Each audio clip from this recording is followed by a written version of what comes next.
മോഷണം കഴിഞ്ഞ് വെറും കൈയോടെ മടങ്ങിയ കള്ളന്മാർക്ക് ആകെ കിട്ടിയത് ഒരു പൂവൻകോഴിയെ ആയിരുന്നു. നിരാശരായ അവർ അതിനെ കൊന്നു തിന്നാൻ തീരുമാനിച്ചു. അപ്പോൾ കോഴി ജീവനിൽ ഭയന്നു പറഞ്ഞു, എന്നെ കൊല്ലരുത്, ഞാൻ സമൂഹത്തിൽ വലിയ ഉപകാരിയാണ്. നേരം വെളുക്കുമ്പോൾ മനുഷ്യരെ കൂകി വിളിച്ച് ഉണർത്തുന്നത് ഞാനാണ്. ഞാൻ കാരണമാണ് അവർ കൃത്യസമയത്ത് ജോലിക്ക് പോകുന്നതും ലോകം തന്നെ ചലിക്കുന്നതും.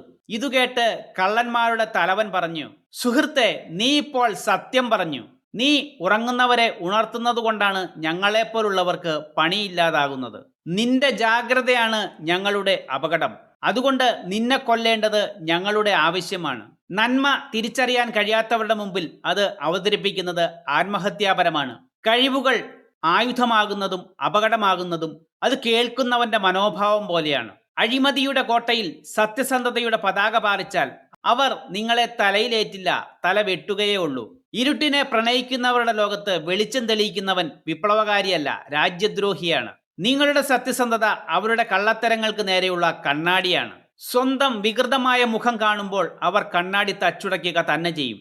എല്ലാവരെയും ഉണർത്താൻ ശ്രമിക്കുന്നവർ ചില കാര്യങ്ങൾ ഓർക്കുന്നത് നല്ലതാണ്.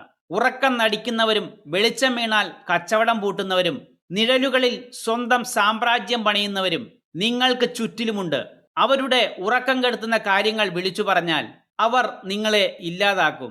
സിംഹക്കൂട്ടത്തിൽ അകപ്പെട്ട മാനിനെ സിംഹങ്ങൾ സ്നേഹിക്കാറില്ല, വേട്ടയാടാറേയുള്ളൂ. ഇവിടെ വിവേകമാണ് സത്യസന്ധമായ വിചാരത്തേക്കാൾ പ്രായോഗികമായിട്ടുള്ളത്.